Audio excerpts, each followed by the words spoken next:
Who is going to interview me? Nobody. No, we're going to have a conversation, maybe. Who is going to converse with me? Alan. I will. I've spoken to you already. Sarah, he's going to talk to me? Oh, boy.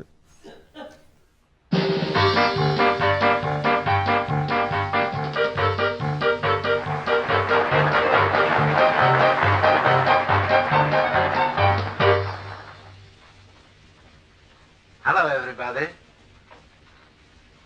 I'm very glad to see you here tonight on this solemn and suspicious occasion. Personally, I think the show is rotten. It's my show. I put up the money for it. I can say what I like about it. But a lot of silly fools come here and spend good money to see a show like that. Maybe I'm wrong, and I'm glad I ain't. I had to put up the money for this show. Otherwise, the actors would have starved. And after I seen the show, I'm sorry they didn't. Did you think of yourself as a Jewish comedian? No, nothing. You avoided it like the plague. There was no Jewish comedians, per se. It was outlawed then. It wasn't in. Nobody, you didn't talk Jewish to anybody, and you'd be like an outlaw, you know. It meant nothing. I had nothing to do with it. So Never did Jewish jokes. Were you? I never catered to that. I didn't need it. So And but there was no stress on Jewishism or Hebrewism or Judaism or whatever you call it. This whole interview is about Jewishness. I And guess. I have nothing to contribute. I know Jewish comedians. Of course, I know. I don't deny I'm Jewish. Okay, well, people have told me that Jews I have a changed. sense of humor over the other people. Well, that they changed American humor. Like, before Jews got into it, Americans laughed at this kind of stuff. After Jews, they laughed at something different. Well, I don't know about that. When I was a kid and I watched Ed Sullivan, it seemed to me all the comedians were Jewish. No, They weren't? no. Most? Well, right here in our show, I never heard say, right here in our show today, right here from Las Vegas is a Jew. Got a Jew comic coming out here. Bring that Jew out here now. I never heard him do that, you know? I didn't consider myself a Jewish comic per se. Right. I never stressed it. I never made a point of being Jewish comedian. You know, my humor had to be completely broad for everybody, and that's what I did. But But I can do a Jewish affair and be 100% totally Jewish. I talk about the rabbi who got a new temple in a shabby part of town, and there were mice all over the temple. So he called an old rabbi and asked him what to do, and the old rabbi said, go and get little tiny yarmulkes and put them on the mice and bar mitzvah them, and you'll never see them in the temple again. That's a funny joke. That's Jewish. I'd like to talk to you about your comedy, but I'd also like to talk on the general subject of whatever, Jewish sensibility, Jewish culture. Jewish? Yeah. Well, I can talk about Jewish sensibilities and Jewish culture, but I don't think that that's worldly enough for conversation. It's too specific. Okay, well then let's talk about your comedy, and we don't. My comedy? Yeah. Your. Well, my comedy doesn't indulge various religions. My comedy just, if it's funny, okay, keep it. So I feel like when I talk to you and when I talk to some other comedians of your era who were Jewish, you don't like being called a Jewish comic. You don't like the idea that... I don't go around disliking it. It's just that I prefer not to be called, to be thought of as a Jewish comic. As a matter of fact, it never was my thing. It never was. The comedians of our world were basically Jewish, predominantly Jewish. The singers were Italian. The directors were atheists. and because they don't believe in anything. You know, it wasn't that I avoided being Jewish. It was the fact that we didn't do that then. You know, the audiences that we had were all over the country, Midwest, where they never saw a Jew. Do you think people knew you were Jews? Like, did your Midwest audience know that you're a bunch of Jews? Oh, I think so. I think so, because every once in a while we'd throw in something, you know, that gave you away and doesn't. Nobody ever tried to keep it a secret. I miss the guys that were my peers. I really do. We did Yiddishkeit. Was our own personal, private shtick that we did with each other, which we don't do anymore because it was not for the public. But they're all gone. Jan Murray's gone. Rick Hackett is gone. Red is gone. The guys that I was friendly with. Chicky's left, but Chicky moved to Palm Springs. He's gone. And Palm Springs is gone? well, he's gone. He hates it there. He's becoming more bitter and more bitter every day because he hates it. His wife loves it. Chicky hates it there. He wants to come back here. But we won't let him because he's too Jewish. Jewish humor was like European type of humor. What made them laugh, you know? Jews didn't laugh when a guy slipped on a banana.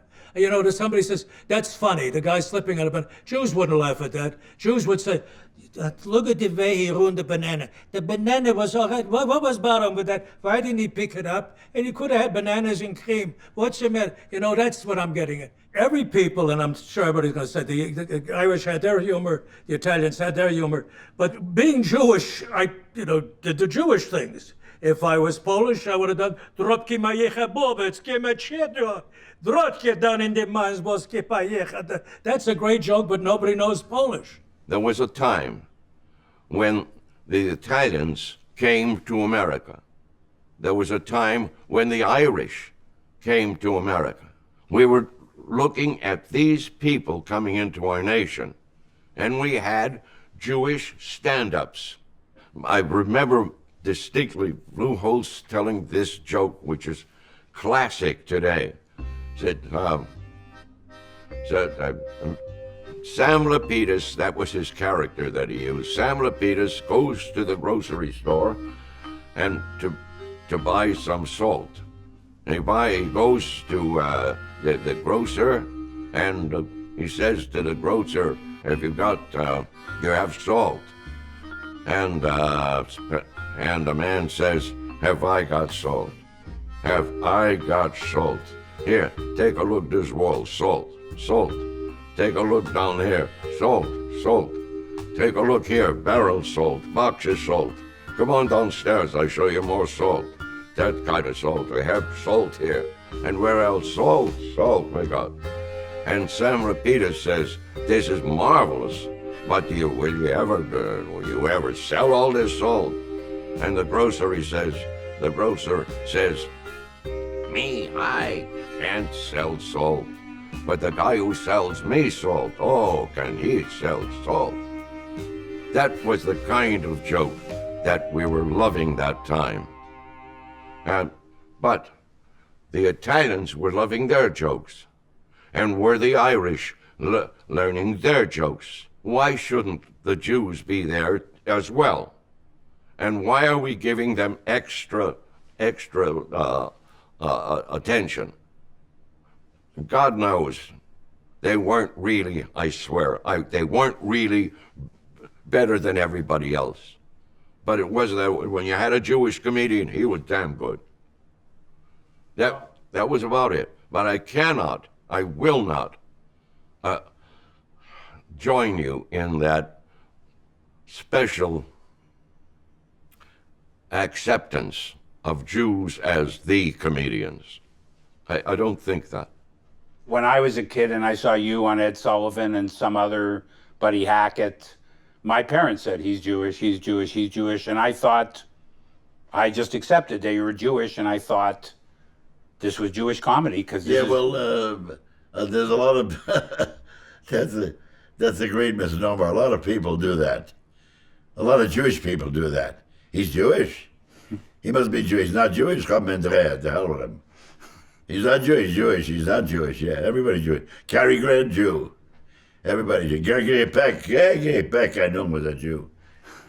That went on all the time, you know. Well, I mean, when people talk about Jewish humor, I wonder, do they mean a little Yiddish thrown in, or do they mean something? Yeah, they mean a little Yiddish thrown in, you know, giving it a Jewish slant, you know. Sarah, you went through a red light, and you went through 2 stop signs. And Sarah said, I'm driving. You know, that kind of thing. The little Yiddish accent helped proceed with the joke. My wife speaks perfect Yiddish, and so do I. We're the last of a breed. I can speak perfect Yiddish. Mamalushan, we call it. Yeah, Mamalushan. But you don't miss talking Mamalushan? No, there's no one to talk to. All the great Jews are dead. Jewish comedians have died. Jewish humor is dead. I'm just saying. But Yiddishkeit is something that's just innate, or it's unnerving, maybe not innate. But I don't know. I don't dwell on it, and I don't search for it. Not that I don't seek it. It's just not around anymore.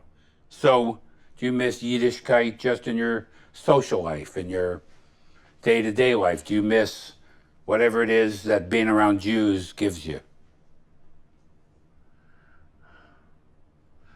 I have no comment here. I don't even know what you're asking. Where else but on the Ed Sullivan Show can 44 Catholic nuns be followed by one lonely Jew? Last Sunday, my mother and father celebrated their 49th wedding anniversary.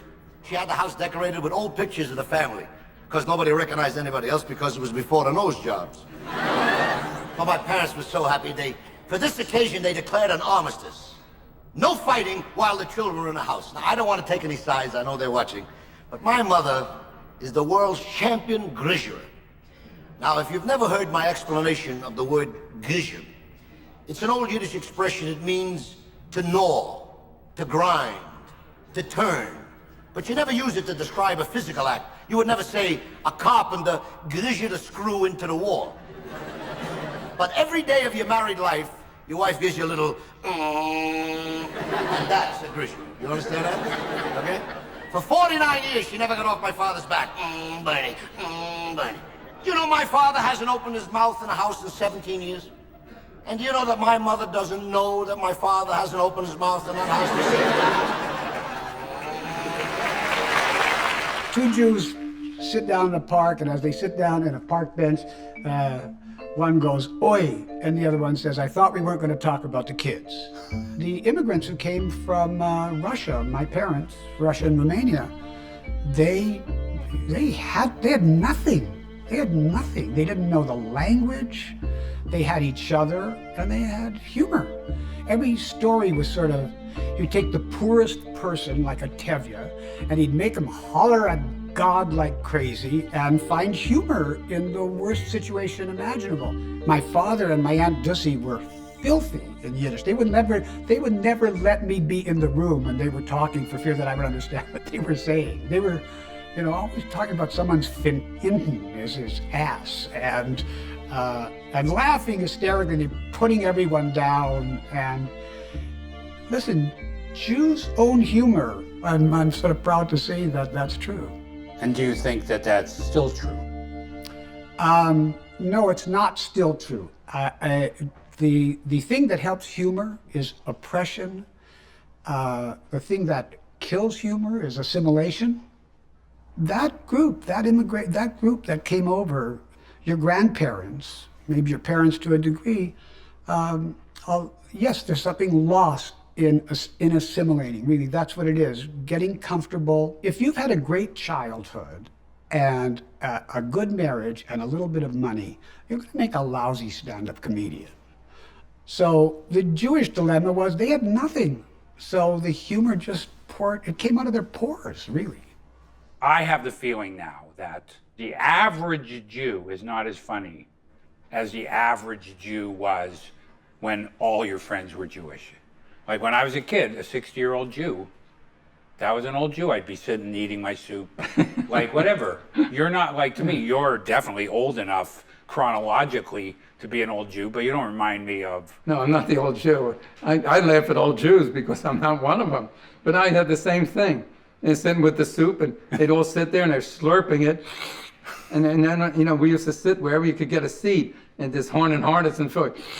And they slurp. You have to make that noise when you eat. What do you know about noise? You don't know noise. I know noise. These old Jews are gone. They're gone. My father was the funniest human being I ever met to this day. And I met all the greats. Bob Hope, George Burns, Jack Benny, Red Skeletons, and they're all brilliant. My father would have put them away.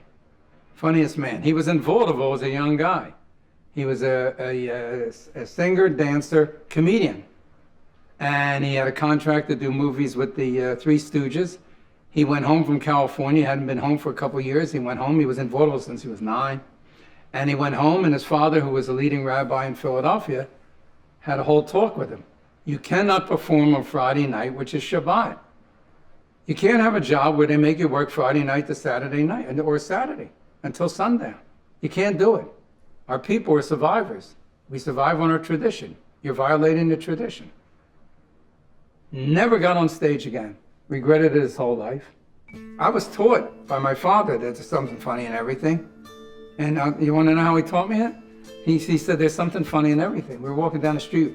I was about 5. He said, well, look at Mr. Conley fixing his car. He said, now tell me what's funny. It was a hot July day. Conley, no shirt on, little overweight guy. He was in the street. He was trying to change a tire, and one nut wouldn't come off. And he's trying, and he's banging the tools, and he's kicking it, and he's screaming, and he's yelling. He's infuriated. He's sweating. I said, there's nothing funny. He says, now. Call me Kingy. He says, Kingy, I want you to look at it through this extra eye that you have. It's the funny eye. And now only think funny and look at the situation. Tell me what's funny. And I looked, I started laughing. I said, his pants are coming off. You could see his rear end. I said, that's so funny. He said, there's something funny in everything. My father was an insanely brilliant comedian. And he died very young. He died when he was 54 years old at a Lucille Ball, Desi Arnaz roast. He got up, killed the audience, sat down, had a heart attack, and died at the Beverly Hilton. And so I was very young at the time, and so it affects you for the rest of your life. But he did a Greek dialect comedian, Park Your Carcass. Everyone thought he was Greek. I used to watch my father when he would watch television, and I would watch what he laughed at.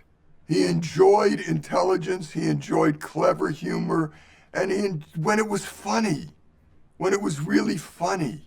I mean, I go out to dinner a lot, and I watch people laughing hysterically at nothing. And I envy them. And I'm not being a jerk. I'm being truthful. Because laughing is such great medicine. And they're just, I don't know what they're laughing at, but they find it funny. They're going nuts. And so he never did that. I like to think that everything I've done is a Jewish humor because I'm a Jew.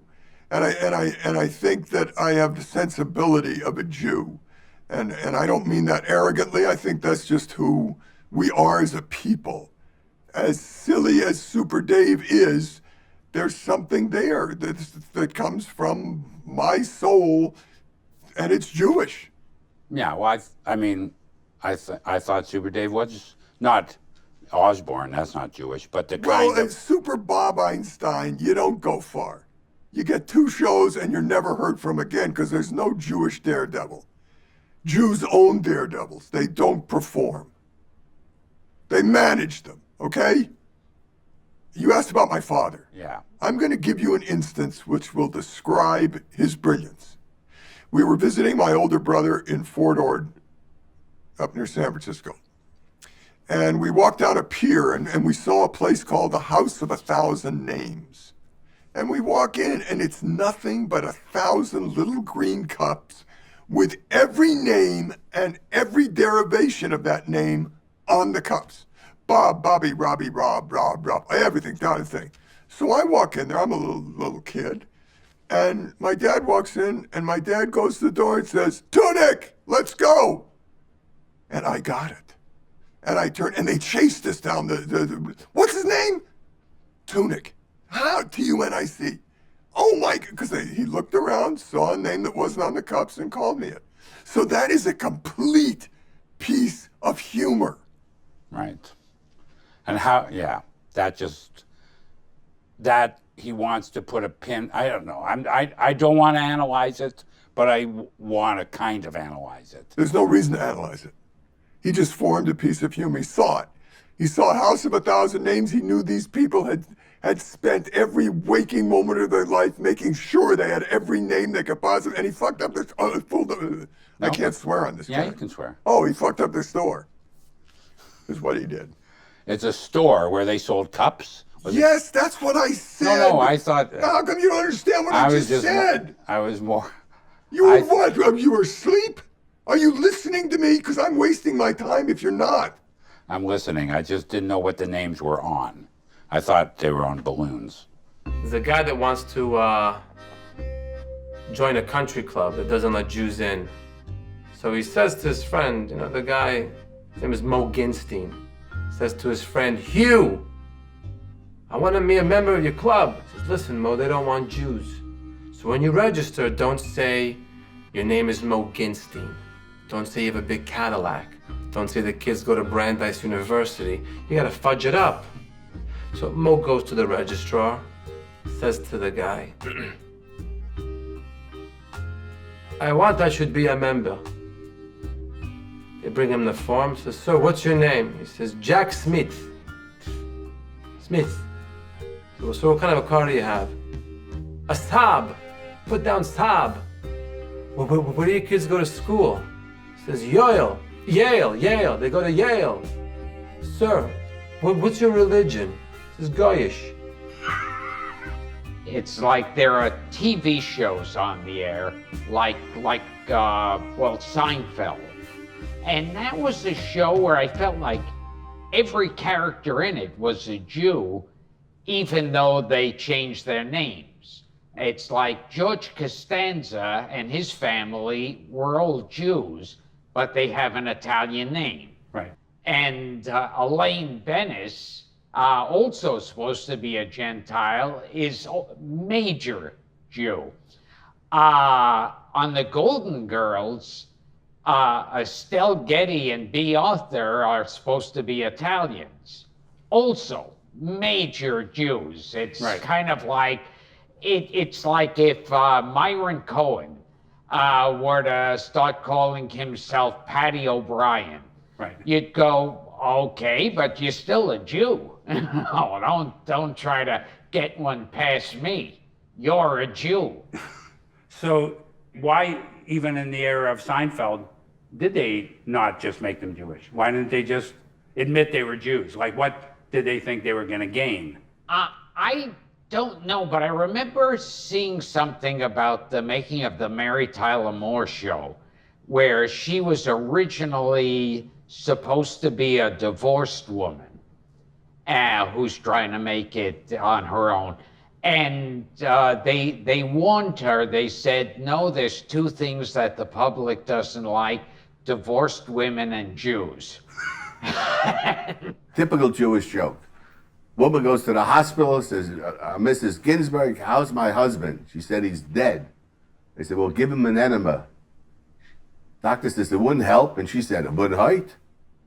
Did you feel like you had to hide your Jewishness? Never in the Catskills. Right. See, that's your stronghold. I worked at Concord for years. Their joy was to say who they walked out on. I walked out. Johnny Carson, wasn't funny. I walked out on him. Unbelievable. Maurice Chevalier, how did he ever make it? Well, what is they would do. And the funny thing about the Concord is when you were on stage, they had 4 doors, big doors. And you knew how you were doing because when the door opened as they were leaving, the light would come shining through. Right. So that's how'd you do today? 2 doors. How was he? It was a terrible act. He was a 4-door act. There are very few 4-door acts. I'll tell you a 4-door act. Yul Brynner was a 4-door act.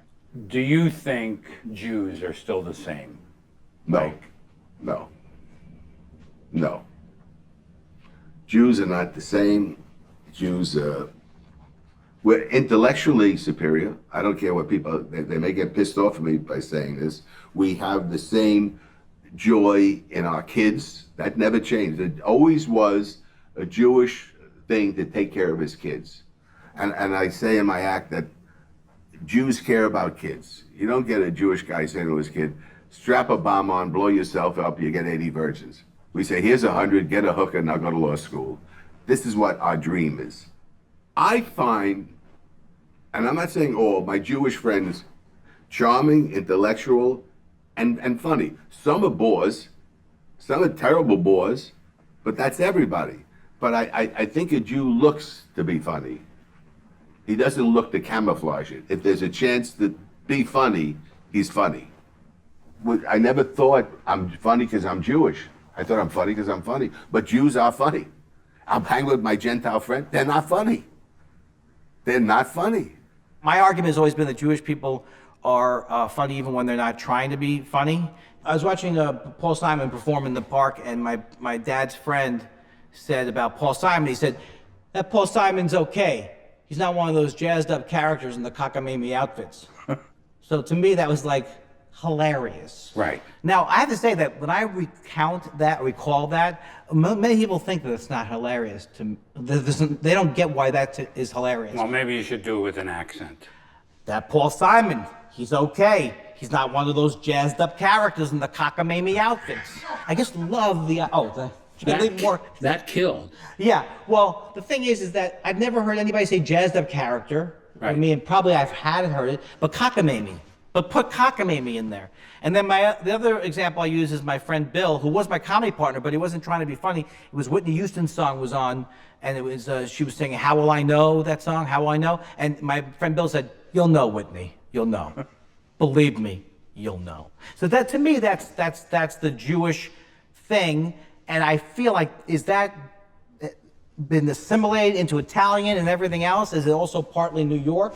I never identify initially as Jewish, but I feel like the rhythm of everything I do can go back there. Any rhythm that is that kind of rhythm is it's a Yiddish rhythm. Let's look at Don Rickles, okay? Now, is what Don Rickles says funny in and of itself? Yeah, maybe, but it's all rhythm. Right. It's all rhythm. And then I have to hear it from this guy. And then there's a man with a blue coat, and he's standing in the sidewalk. And then I got to hear it from this guy. And then this, I got this over here, I got that over here, and then this guy going around with the thing. It's all rhythm. Or Seinfeld, even though the words and the premise might be funny, he's going to a place where a man never went.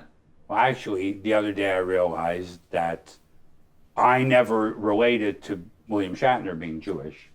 Wow, is he Jewish? Yeah. Now that you mention that, it's that rhythmic pausing. And then I was on radio with him once, Shatner, and he said, this is the weirdest thing I've ever heard in my life. He said, Peter, the traffic coming over here was absolutely holocaustic. Congratulations, Bill. You've reduced the Holocaust to a traffic report. Congratulations. I've always thought that comedy was Jewish jazz.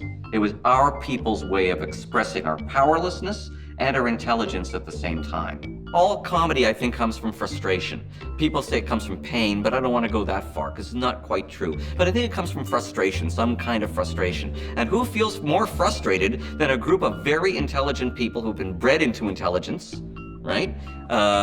Forced bred into intelligence, because so many of us were eliminated, feeling that we have to say something. We have to talk about this. We have no choice. Right.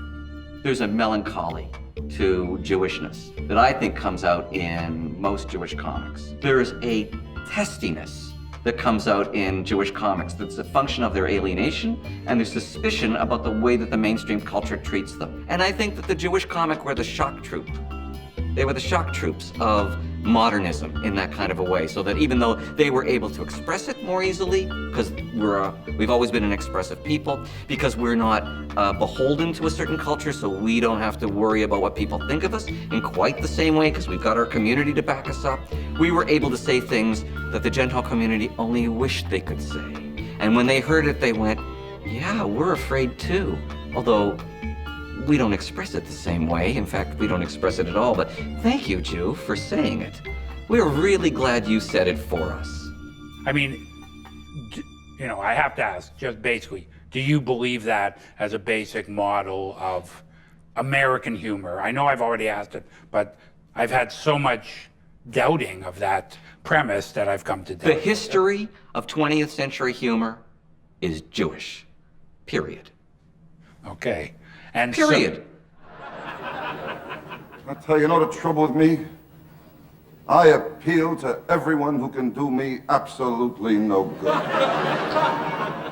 My whole life, I don't get no respect. No respect from anyone.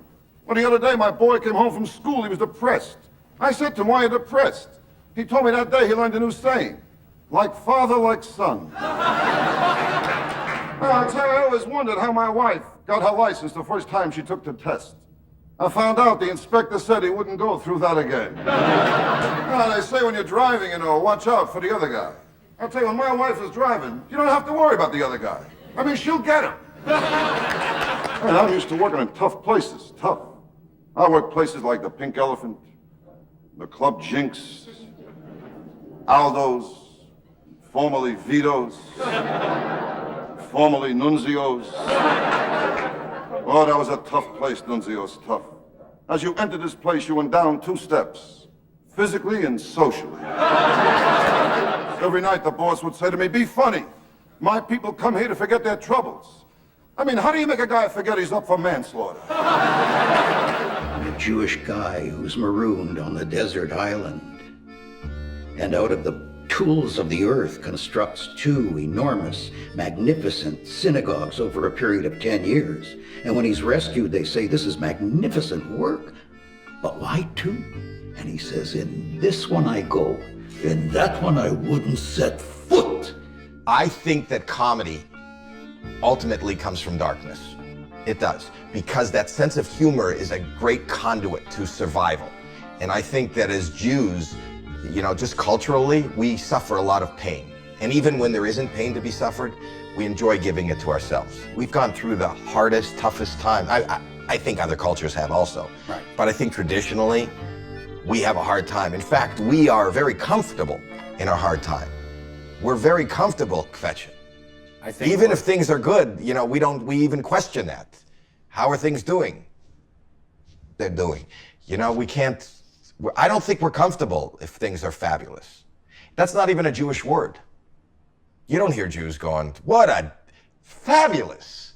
No, it was nice. It was good. We even have to squeeze into the niceness. You can see with our expressions and everything. You can't even say something's wonderful without, you gotta squeeze into it, right? I had a time, I had a wonderful, it's even when we're talking about wonderful, we make it painful, right? It was sensational. It was the nicest, but look, take this expression and you can say the same thing as this being sensational. And they all died, and there was fire, and there was raping, and then take these same expressions, these same Jewish expressions, and you can make it. It was the best vacation I ever. You see, we don't even change the expression. That's why we don't even know. We don't. If things are great, that's why we answer questions with questions. Because we can't even face the wonderfulness. How are you? How am I? How am I? They can't just say, you ask a non-Jew, how are you? I'm fine. That's it. Right. We can't just be fine. We want to question the fine because we might feel fine. But it's not right for a Jew to just be fine, right? How are you? How should I be? Yes. The big crucial event for this culture was the First Crusade in 1096. Which marks the first time that a bunch of Gentiles in Europe decided, having nothing better to do, we'll kill every Jew we can find for no apparent reason. And this had a terrible effect on people. And all of a sudden you had this, what had been, I'm not saying they got along, nobody really knows, but there'd been a sort of coexistence that wasn't totally oppositional. That just changed overnight. And you had, like, you know, those other people, they just weren't not you, they were your enemy. And it's like you said, all of a sudden, if you saw 3 Gentiles and there was one of you, you figured chances are good that they're going to kick the shit out of me. Even, you know, even if I haven't done anything, they're them and I'm me, and what they're here for is to beat the hell out of me. And once you got to that, there wasn't anything to do but complain, to the point where people got to the point where they didn't even know how to express satisfaction except in terms of a complaint. The joke that sums up that whole way of looking at things is the famous one about the old man on the train. You know this joke? Okay, guy gets onto a train, sits down. Across from him, there's sitting an old Jewish man. Train is not 10 minutes out of Grand Central Station. The old man leans back in his chair, looks up at the ceiling, and goes, "I am I thirsty." Okay, I do know. 10 seconds pass. He says, "I am I thirsty." Well, after about 90 seconds have elapsed, the other man realizes that he is going to be listening to "I am I thirsty" for the entire train trip if he doesn't do something. So he stands up, goes down all the way to the other end of the train, takes one of those conical Dixie cups down, fills it up with water. The guy is still sitting there going, "I am I thirsty. I am I thirsty," as if there is somebody who's actually paying attention to him. Man with the water gets there, he reaches out his hand, he says, "Here, drink this." The old man looks up at him, takes the cup, he drinks it. There are 10 seconds have elapsed, the old man leans back in his seat and he goes, "I was I thirsty." This is the typical Jewish joke. Right. This is not only complaining to show satisfaction, but that kind of passive-aggressive hostility, the way of conveying to this guy, like, just because I'm not thirsty does not mean that you can shut me up. I don't know who you think you are. When you were a kid, did you think your grandparents were funny? Yeah, because, well, at least in case of one grandfather, he was definitely playing for laughs. My favorite thing, it's why I remember him fondly. I must have been about 11, 12 years old. I'm driving with him somewhere. I have no idea where we were going. There's a woman walking on the street, and he says to me in Jewish, he says, "Oh, you see her?" I said, "Yeah." So she's suing the city. I said, "What, you know who she is? How do you know she's suing?" He says, "They built the sidewalk too close to her ass." So he was already a character. You know, he was working at it. When you hear the word Jewish humor, do you think about your mother and your grandfather, or do you think about Alan King and Shecky Green? I think about all of it, because I think it's all together. I think it's a style. I think Alan King performed it, and I think my grandmother lived it. That's the only difference. I don't think that Marc Maron, who's a friend of mine, who's very funny, will come close to my Uncle Chuna for being funny. Like, Mark is funny, but Uncle Chuna is funny. In what? The way he eats soup. Right. Marc Maron could never come up with a routine that's funnier than watching Uncle Chuna eat soup. I wonder for myself whether I'm fantasizing something that didn't exist, because if I ask my uncles, was your mother, my grandmother funny? No. Was on my father's side, were they funny? No. Like, who was funny? And yet in my memory, at some Purim party or something like that, the old people were just hilarious. Right, but that's funny because, you know, it fits in our understanding of what that stereotype is, what the expectations of it for. Were they trying to be funny? No. Are we laughing at them? Yeah. Most of what we're referencing is a series of tics and idiosyncrasies that are hilarious because they comfort us. What is it? How many Jewish grandmothers did it take to screw in a light bulb? None. Oh, sit in the dark. You know, so whatever. That character in that joke is not a funny person. Right. It's the stereotype that's funny. So what you're responding to is the sort of comfort you find in the consistency of old Jewish people to have a certain amount of mannerisms that are funny, but are they trying to be funny? No.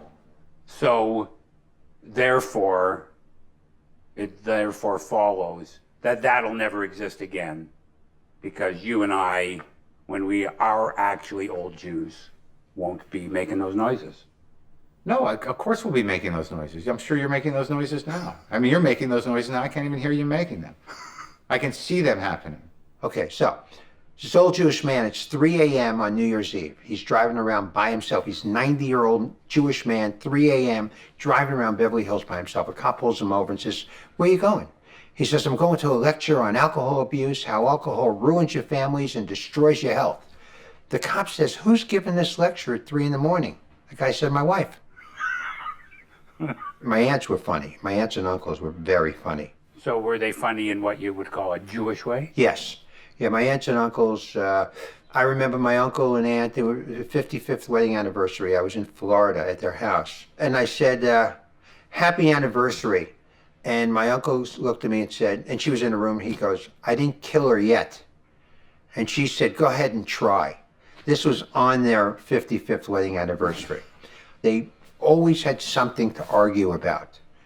"I told you not to get this cake." You know, this would be a half-hour fight because they got the wrong cake. So it's hysterical, really, when you think about it, but, Yeah. you know. Like even that voice that you just did, without that voice, would it be as funny? Like, is that gone? Yeah, that is gone. There was a little bit of European accent and mixed in with some Lower East Side and the Bronx. "Shouldn't I want to tell you what's going on here?" You know, that type of, like they swallowed a softball. "Yeah, I tell you, it's all right," you know.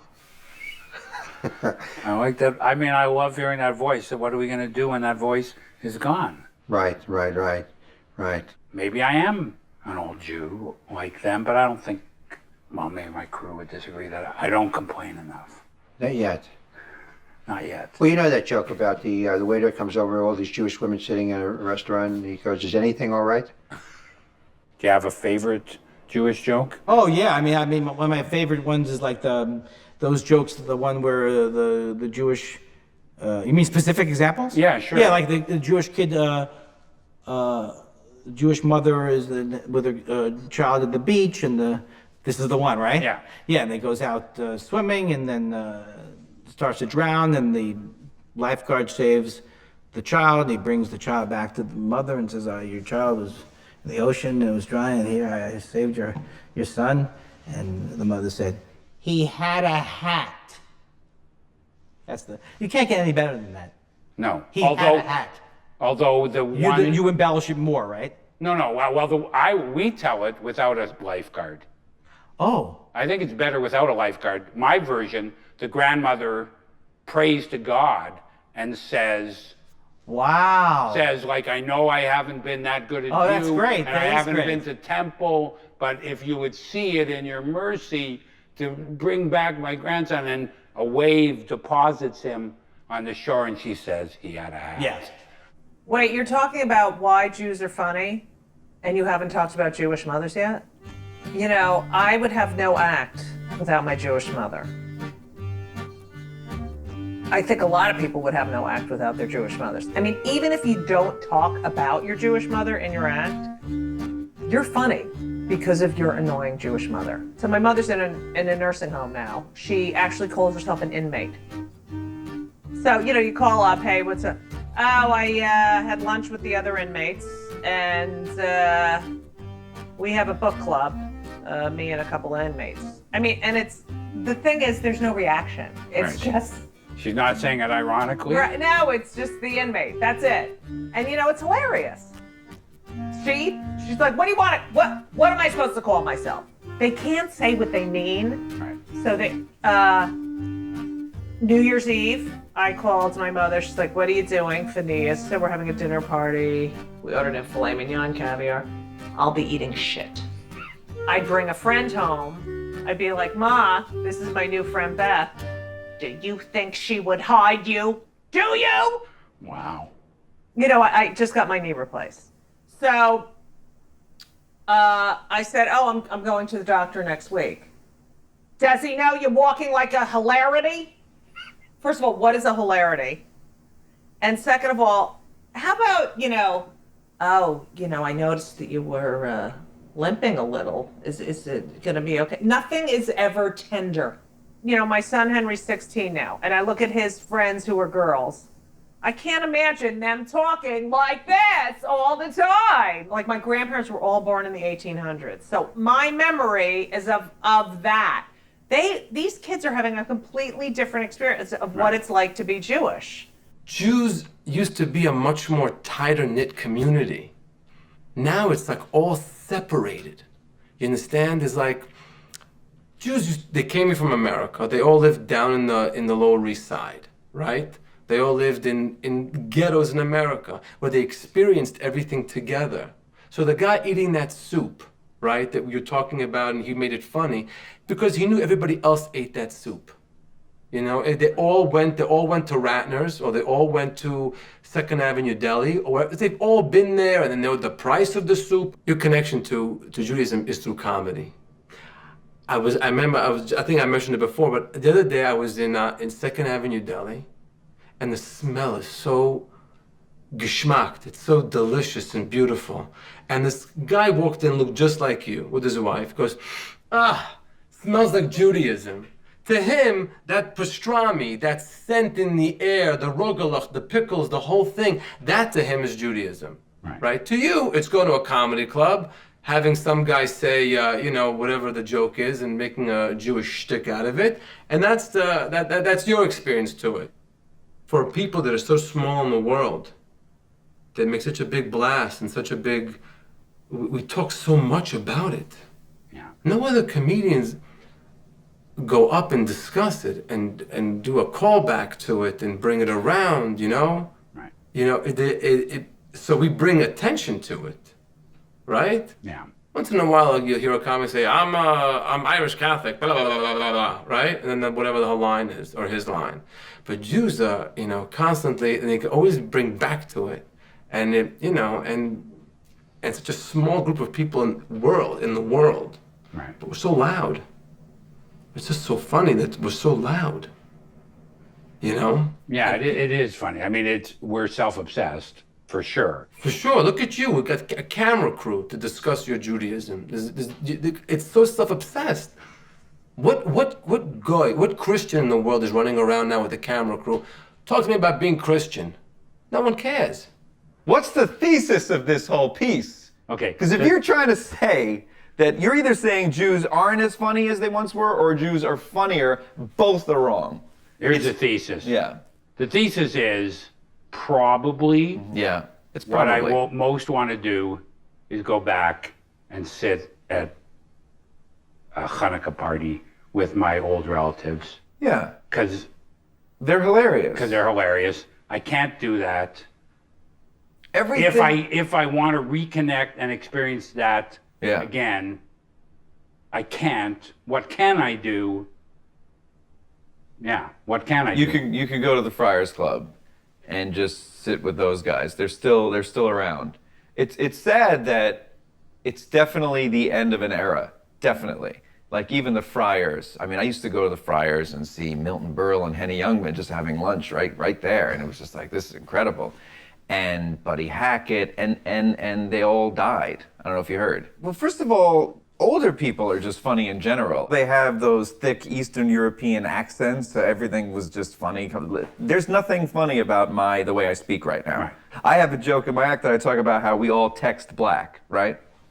And no, we do. We have this societal peer pressure to sound hip and cool when we text, right? And what people do we associate with being hip and cool? Certainly not my people. Nobody texts Jewish. So how's everything by you? No, you text back, yo, what's up? What's up? Like, where you at? Yo, what up? Where you at? That's how you got to text. You get, my 70-year-old Jewish father texted me the other day, literally, apostrophe S-U-P-S-O-N, sup, son, sup, sup. This is a man who talks like this. How are you? It's nice to see you. It's always a pleasure. And then he's like, sup, son, sup. This is the only place you're going to find crowds nowadays, ladies and gentlemen, on television. I worked the nightclub last week. We had a crowd. I thought he'd never leave. He was an audience. Gave me a nice round of applause. Springtime in New York, the weather. Ugh. I looked out on the windowsill this morning, there was a robin. Frozen stiff, but he was there. I came from a poor family in our house. We had wall-to-wall poverty. Instant nothing we had. In fact, I had to pull down our house to make a slum. Used to carry blackjacks in a pencil box. Jesus came to school in armored trucks. We didn't crash it, we were acquitted. There's a joke, I'm trying to remember the setup of it, but it has to do with like an 80-year-old Jew, you know, Moshe, he's about to die, it's near the end, he's with his buddies, and he goes, sees a church, and he says, you know what, I'm gonna go and convert, you know, and they say to him, Moshe, you've been a Jew all your life, how could you do this? How could you convert? He goes, better one of them to die. The question is, what does it mean to be Jewish? Well, I mean, the answer partially is like, it's defined partially from the outside. Like, certainly, the sort of stereotypes exist of like a secret cabal where Jews meet. Like, no one thinks I'm not part of that cabal. You know what I mean? Like, no one's like, it's really the Hasids that meet up and control the money, not this nice Jew who didn't have a bar mitzvah. Like, so you're just partially defined from the outside as just being Jewish. And then, of course, there's just probably everything that comes with any religion that has all weird rules about, like, if your goat falls in a neighbor's hole, or, you know, whether you should have a beard or don't have sex with men a lot or don't sleep with the neighbor's wife, even though she's delicious. You know, all that stuff, like, I don't know. Like, probably don't steal and probably don't kill. But if my goat falls on your land, like, whatever. Like, I'm not going to make you pay for my goat. So, does that answer your question of what it means to be Jewish? Being a Jew means no matter what religion you might change to, when whoever is coming to round up the Jews will put you in there, whatever the means of travel is back then, to get you to whatever the means of mass genocide is. So that, yeah. And it's funny, it's like, I think like Spielberg said, growing up, he was embarrassed about being a Jew. And I remember thinking, well, weren't we all? It is a thing of, if you're in a very Jewish situation, you feel like, oh God, I hate these people. But I think every ethnic group has that. When I left my parents' home, I was 18, you know, and I was never going to go back in the synagogue again, I don't care what. I kind of thought this Jew thing was going to end. Like, I really thought it was kind of... A lot of people thought this Jew thing was going to end, trust me. For centuries, people thought this Jew thing was going to end. But yeah, no, well, that's true, I guess. If it wasn't for the Orthodox, the religion would disappear. Right, the religion, right. They keep the religion going. So in order to keep the Jewish... We would just you know, fit in with everybody else, and it would be gone. It would just, we'd drop a little of this, a little of that, before you know it, you're eating white bread with mayonnaise. For me, I thought that being Jewish would always be part of who I am, but I didn't want it to define me, I guess. Right. You feel like it defines you? The older I get, the more it does, yeah, absolutely. It's my soul. So, you know. Okay, I mean, that's a mouthful, it's your soul. Like, you have a Jewish soul. Right, well, if you believe in a creator and they've given you a soul, mine is a Jewish one. So does your Jewish soul have more in common with another Jewish soul than it does with the Christian soul? Yeah. Okay. We have a group that we called the Funniest Men in America, which was Seinfeld, Paul Reiser, Larry Miller, and myself. And when we were all Jewish guys, when we first started comedy, we were broke one New Year's Eve. We had lunch New Year's Day, and we had such a good time, we said, let's all have lunch every New Year's Day for the rest of our lives, and we did it for 30 years straight. And it's not a coincidence that you were 4 best friends and all Jews.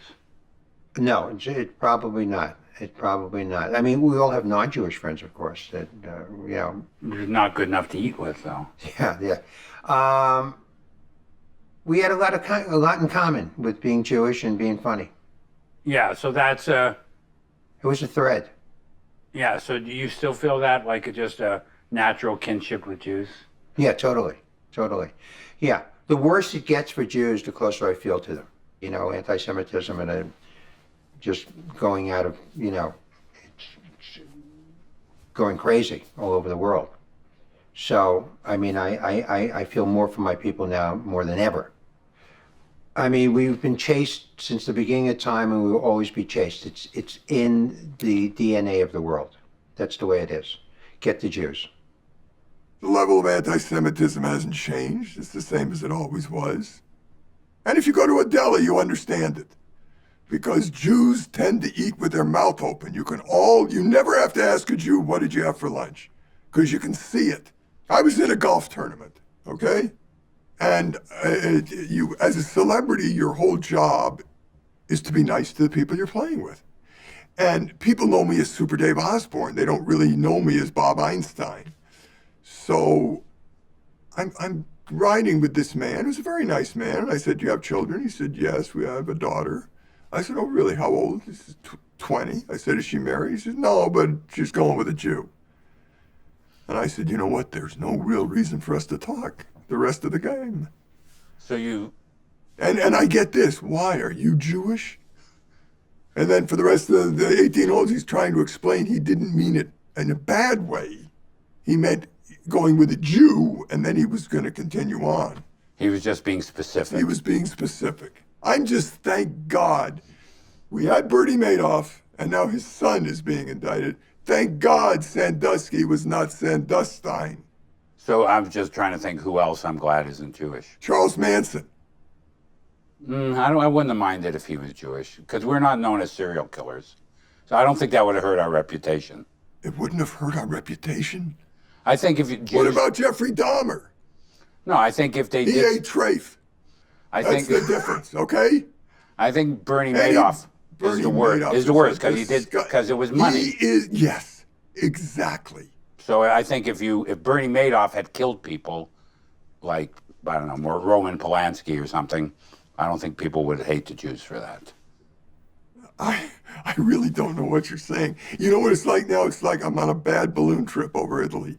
And you're the one person I'm with, and I didn't know you. I really liked you until we got on, and now you made no sense.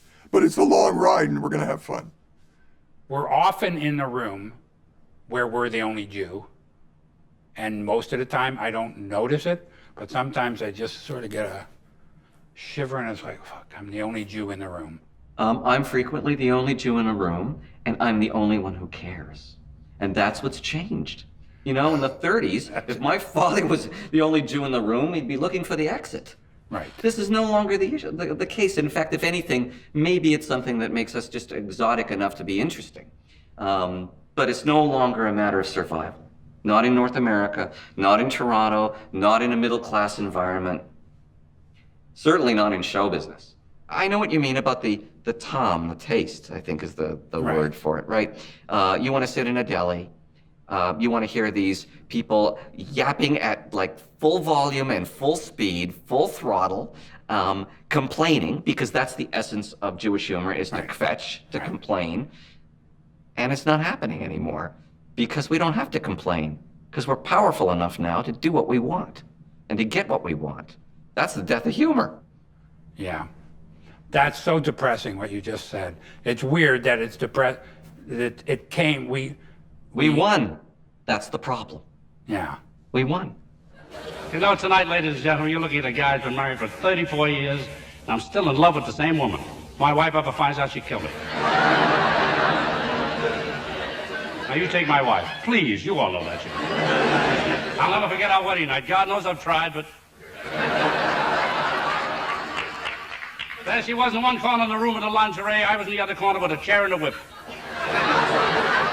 My wife went to the beauty parlor. She got a mud pack. For 2 days, she looked nice. Then the mud fell off. She puts this mud on her face before going to bed at night. I said, good night, swamp. She ran after the garbage man. Am I too late for the garbage? She says, no, jump in.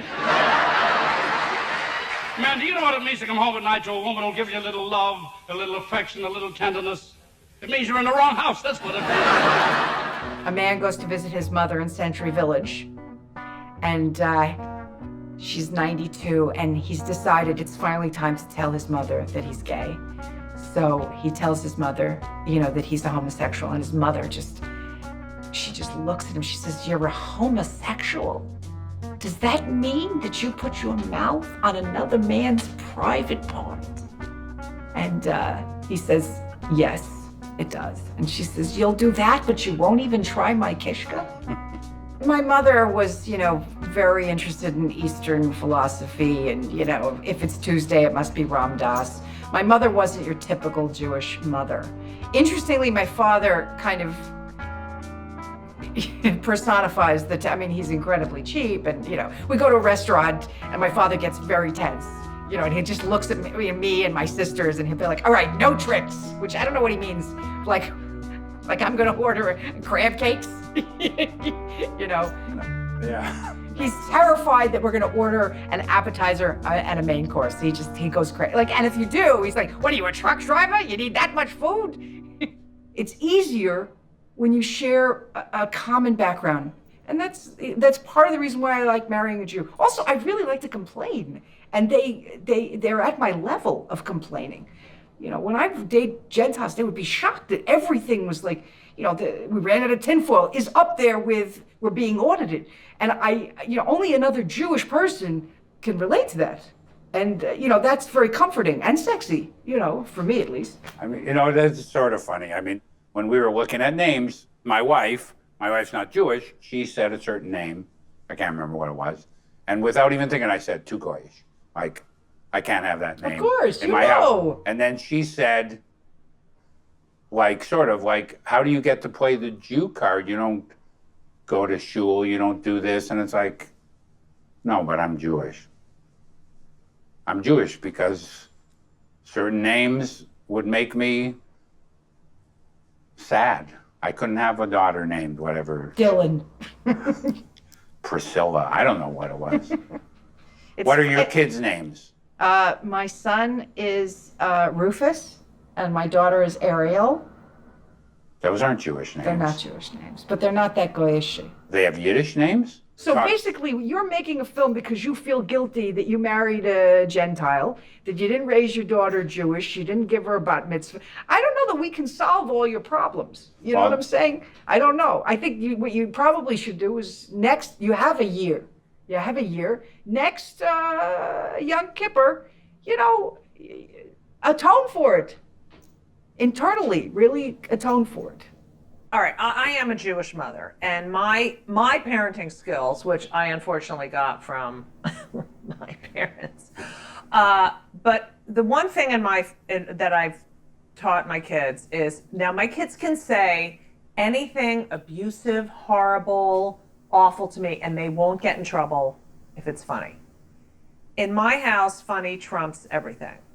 So, an example, they named a sandwich after me at the Carnegie Deli last year, and I went home. I was very excited. So I went home to my son Henry. I said, "Oh my God, guess what? They're naming the sandwich after me at the Carnegie Deli," and I'm so excited. And he says to me, "Oh, what are they going to call it? The Who's Judy Gold?" And I was like, "All right, no punishment. That was good." But then he says, "What are they going to put on it? Expired meat?" I was like, get to your room. That sucked. No computer, okay? It is an amazing thing when you grow up in a Jewish household where everyone's trying to one-up each other, and you go out in the real world and you say something, someone says something, and you make a glib remark, and they're like, what? It's sad that people who are not sort of Jew savvy, would that be Jew savvy? And people that don't know the Jewish culture would think, you're negative instead of funny. Like that they can't even open their mind to say, no, that is actually really, really funny. I mean, It's incredible to me that people can't see the humor in everything. The thing is, I think most Jews see the humor in every situation, no matter how morose. Look, Jews are realistic. We're not, I don't say we're negative. I mean, we are, yes, there are negative Jews. We're realistic. I've never really heard a Jew say, when you say, hey, how you doing? Can't complain. My grandparents, like all 4 of them, were hilarious. They lost their entire family in the Holocaust. How could you not be hilarious? My parents are painfully unfunny. They were content. Content isn't funny. Goyim are content. Jewish audiences are insanely critical. We love to criticize. They love to go to a show and leave the show and go, I didn't care for it. I have a thing, I should show you it, it's here somewhere. I played the Catskills, which is the mecca for comedy, especially Jewish comedy. But and they knew that. They knew that I was at the Concord, and I have a menu from the Concord from the weekend, and it says brisket, soup, Howie Mandel. I'm on the menu. Comedy is like part of the weekend. You eat, and then you laugh. Laughter is part of the Jewish diet. So now my question is, I don't know where to go to get my hit of Jewishness, because I don't feel it from our generation. Like You don't feel, you know what? So this film is about where you can get in touch with that Jewish kind of comedy, or the Jewish feeling that you had. It's still there. We just have different accents now. Everybody I know that is in this business, and those are the people that I know that are in this business, they kvetch. You know, we still kvetch. We just don't say kvetching. We don't say that word. There's not a lot of people to use the ch sound around anymore. That's what we're missing, is just the accent. We're the same people. We complain, we eat, and we're funny. Okay. Those are the 3 life forces of Judaism. I play Scrabble on Facebook. Right. And, you know, it rejects words that aren't in the dictionary. So you can't put Italian, you couldn't put Finn, you couldn't put Indian, you couldn't put Muslim, but you can put Jew. So I'm thinking, well, why Jew? Because it's a verb. It's the only possible reason. They don't allow any proper names. There's no capital letter name words in Scrabble. You can't put Canadian, can't put Christian. You can put Jew, because it's a verb. But just so you know, to Jew, it doesn't mean to study hard and then share your knowledge with society.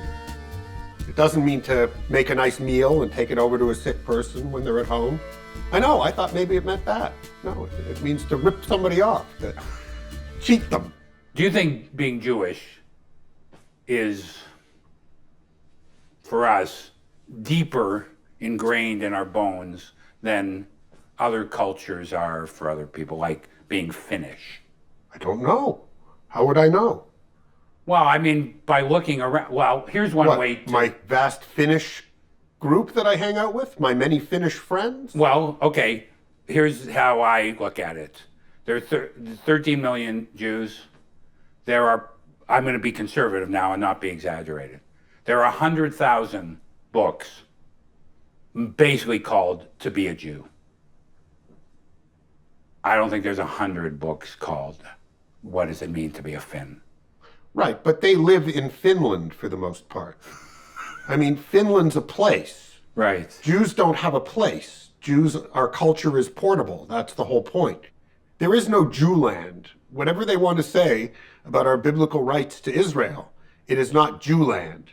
Jews are a dispersed culture that we carry in a book and we talk about and is passed on between us wherever else we happen to be.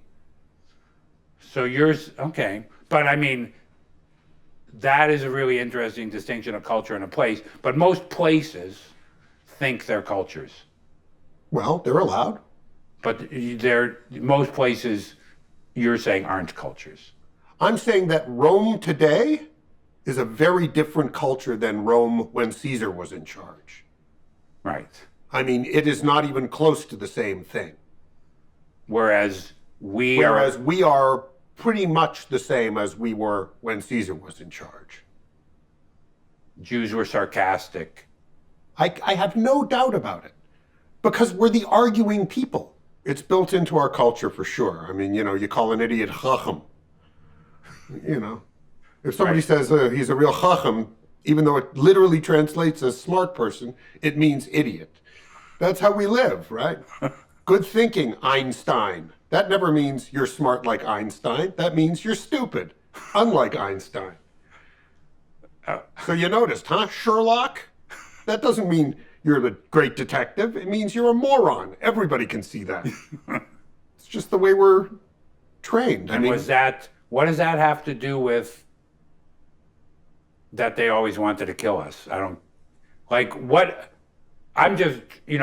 Basically, I'm just asking you to explain the Jewish soul. Where would smartass come out of being victimized? Yeah. Because that's all you can do. Because the only power you have is to be a smartass. I mean, it makes perfect sense that, you're downtrodden and in real terms of power and life and death, you have nothing. But on a personal, interpersonal level, you can still be somebody because, you're a smartass. How do you do, ladies and gentlemen? I hope you don't mind if I'm not too hilarious right now. I'm in bad shape. Do you know that I was almost drafted? I wanted to fight. It would be my pleasure to fight. But you know when they called me? In the middle of a war. Not that I'm a pacifist or a conscientious objector. I don't believe in that. But I'm afraid. Not guns. Guns don't disturb me. Bullets. I want my country to have the best, not guys like me. I told them there's a war going on. Is this a time to learn a trade? I gave them a good idea how they could win this whole war without me. The prisons in this country are full of murderers, people who love to kill. That's all they got to do is kill people. They sit in the prisons, they're doing nothing. They could be out killing people. But don't take them, you got professionals. What do you need me? I'm not even an amateur. First of all, the government could save a fortune of money with them. They got their own guns. They got their own bullets, they know how to march, they're already numbered, just open the doors. The nerve to send a guy like me to the army, to Germany yet. The Germans see me, are they going to shoot at anybody else? Thank God they don't know where I am. I'm going to go looking for them. Can I tell you my favorite Jewish joke? I was just going to ask you. Go ahead.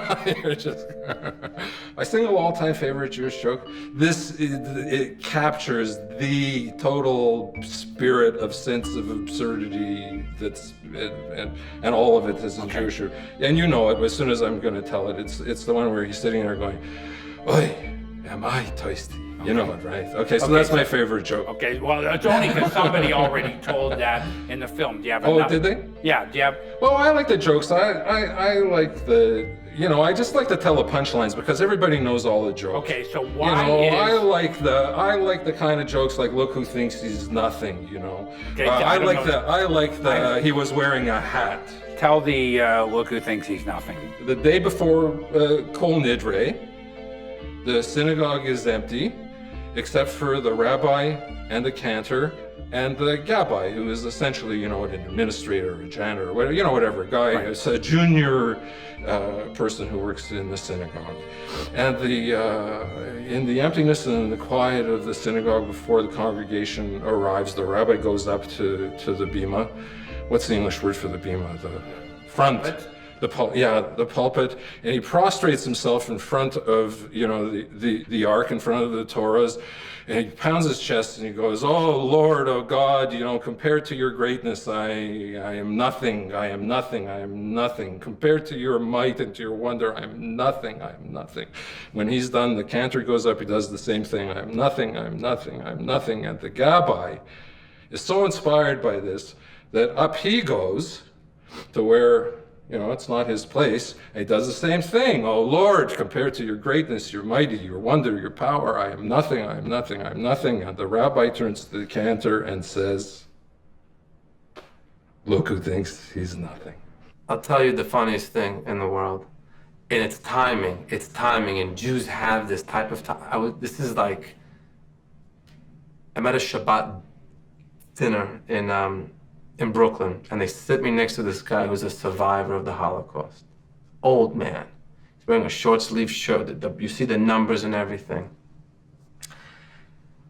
And a conversation began at the table about the synagogue, and somebody in the synagogue who moved a chair and didn't put it back or borrowed a book, and it was nonsense, nonsense. This old man out of nowhere picks his head out of the soup and in Yiddish says, Ich gedenk hem von der Lager, which means I remember him from the lager, from the death camps, from the death camp. Now you have to understand now, the whole room is like, he's got our attention, like the floor is yours, right? And he says this in Yiddish. It was the funniest thing. They're talking about a guy in the synagogue who must be 100 years old also, who took a book and didn't bring it back. Nonsense, right? So the guy goes, Ich gedenk hem von der Lager. I remember him from like Auschwitz or whatever death camp they were at together. I think he begins to tell the story. He goes, Es gewesen Nacht. There was a night. Als ich hab gehad a Kartoffel. I had a potato, and hat nicht a Kartoffel, and he didn't have a potato. And ich hab to give him my Kartoffel. I gave him my potato, right? And we're all listening to this. And he takes the perfect pause and says, if I'd have known back then he'd be doing the things he's doing today, I wouldn't have given him the potato. These people were from the old country. That's the thing that we forget. They were from a different country when they came, and then all of a sudden there was some success. And then there was the annexation where they moved from the cities to the suburbs. That was the beginning of the end. That was the beginning of the end of the culture, of the community. The community. Right. So in a way, I can never recapture that because those people are gone. You can recapture it by telling stories about those people to people that didn't know those people. I think that there are a lot of funny Jews, and I think that Jews are funny. I think that the culture is funny. I think that it's based on humor. It's based on turning things upside down and looking inward, which is always funny. This is Jewish. This is very Jewish. What we're doing here is this is about a 99 on the Jew scale. There's a Jew-mometer, and this is like a 99 degrees. Right? If I was interrupting you more, it would go to 100. You should be interrupting me a lot more. You should be flailing. You should be, and hold on. That's not what I'm talking about. What I'm talking about is yesterday, not today, because I'm not present. That's the other thing. Don't be present. If you're going to be a Jew, you had better live in the past. If you're present, you're not a Jew. If you're in the future, you're a Jew. If you're in the past, you're a Jew. If you're in the present, you are not a Jew. And that's how you evaluate it. So is your wife Jewish? No comment. Yeah, no, she is. She is. So your kid is Jewish? My child is Jewish. So you have no, do you think your child is going to grow up and have phlegm? Have phlegm? My child already has phlegm. My child is an 85-year-old man, and she's a girl, which is ironic. And she has a beard. No, she's 8, but she's amazing. But I'll tell you how Jewish she is already. She doesn't remotely realize it, and she hasn't been indoctrinated into a lot of Hebrew school or at temple or a little bit, but not a lot. I tell her stories about my life. I told her since she was a baby, and I'll be eating dinner, we'll be sitting at the table, and she will walk across the table and come down and look in my eye, and she'll say, tell them the story about the time you stole the salami, you were 3. And then she'll go back over there and she'll say, make it funny. Funny story. 3. I mean, she's 8. So is she Jewish? Yeah, probably. I was seriously worried that my mother-in-law was going to secretly baptize my daughter. Okay, well, that says everything. If you were worried that your mother-in-law was going to secretly baptize, that says everything I need to say. I'm never going to have that problem. What, my mother-in-law's going to secretly circumcise my kid? And we did it. We did it in front of the 80 people with whitefish. It was fine. It was easy. Yeah, see, I mean, to me, when people ask me, how will your daughter be Jewish? I think maybe she'll be Jewish because she'll be sarcastic. That's about all I can think. Does she like fried onions? Well, she's not even 2. So she's not even 2. Oh, you still have time. To make her more No, but Jewish. you still have time. You still have a lot of time to sort of what you want to show her. Yeah, I don't know what I want to show her. That's the thing. I don't know, in the absence of Israel and synagogue, how can I make her Jewish? So go light. Do a JCC preschool. Do a summer camp where they, on Friday they have challah. That's it. Give her a little something. Do you know Camp Ramah? You don't have to go that far. Why does it always have to be black and white? I mean, again, that's what's great about, that's what's great about being Jewish. You can decide how little or how much. I think true Judaism means that you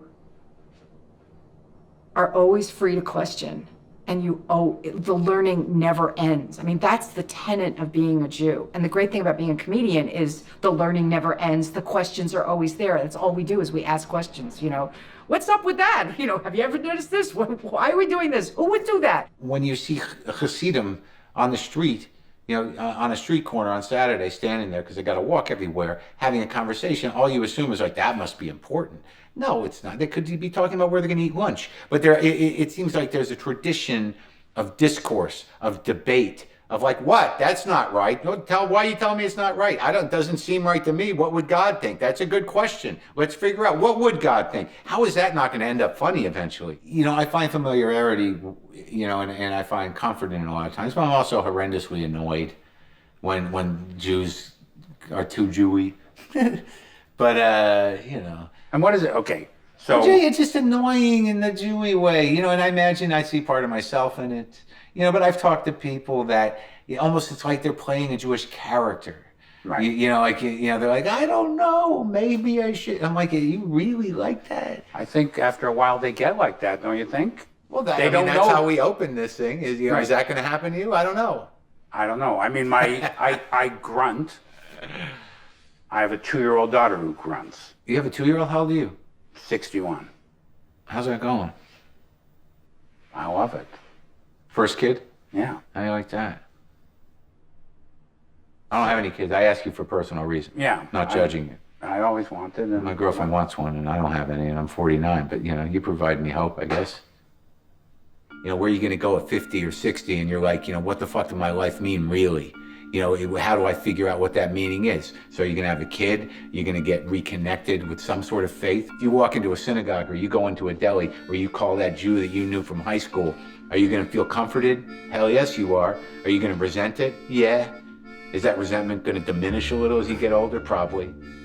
Look, if you're going to, hang your faith on something with the kind of mindset you have or that I have, it's not going to be,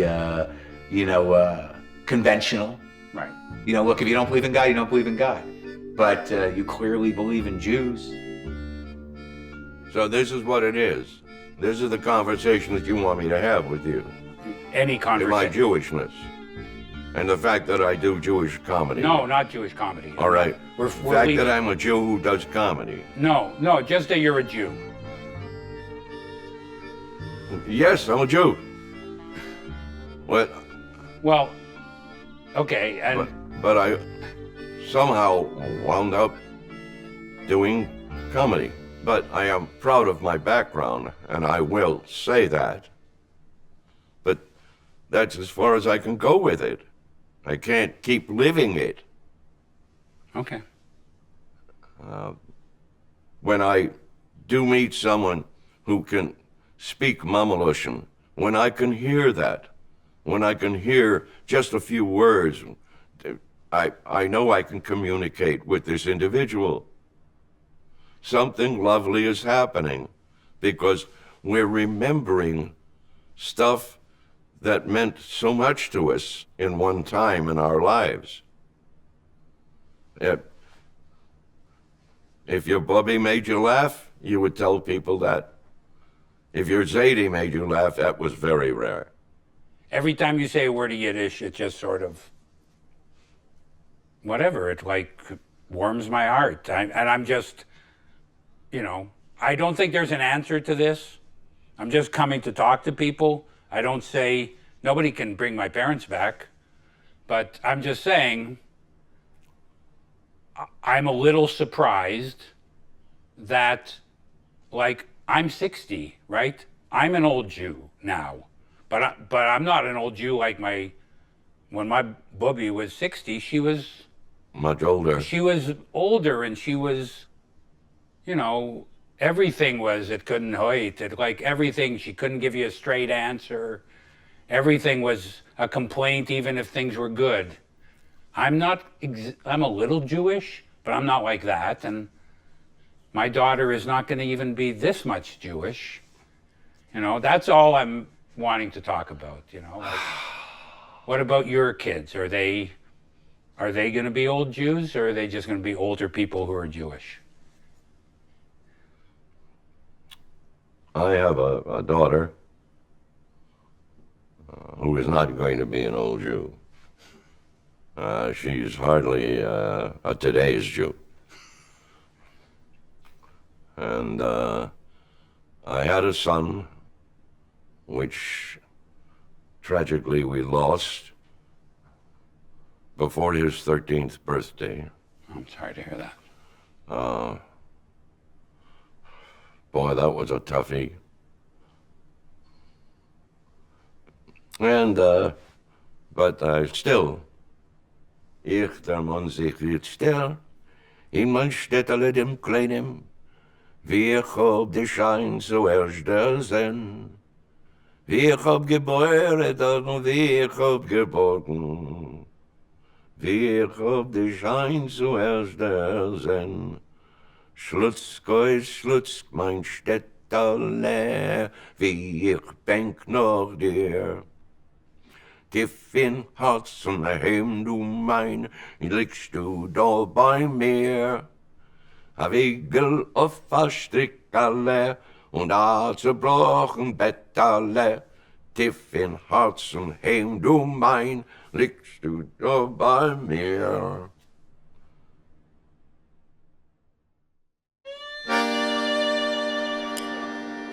Oh, you're doing a good job, honey. Keely, you want some more soup? Ich, der Mann sich wird still, in mein Städtele dem Kleinem, wie ich hab die Schein zuerst ersehen, wie ich hab gebäuert und wie ich hab geborgen, wie ich hab die Schein zuerst ersehen. Schlutzk, mein Städtele, wie ich denk nach dir. Tief in Herzen heim, du mein, liegst du da bei mir. A Wigel auf a Strickerle und a zerbrochen Betterle. Tief in Herzen heim, du mein, liegst du da bei mir. What does that song mean? The town that I grew up in, I'm missing. Schlutzk is the name of the town. Städtele is the town. That should be the theme song of my film. Toronto is still there, but the town in my heart is gone. I just hope I get a call tomorrow. The sound wasn't working. Verstinky, I mean, it just, can we do it again?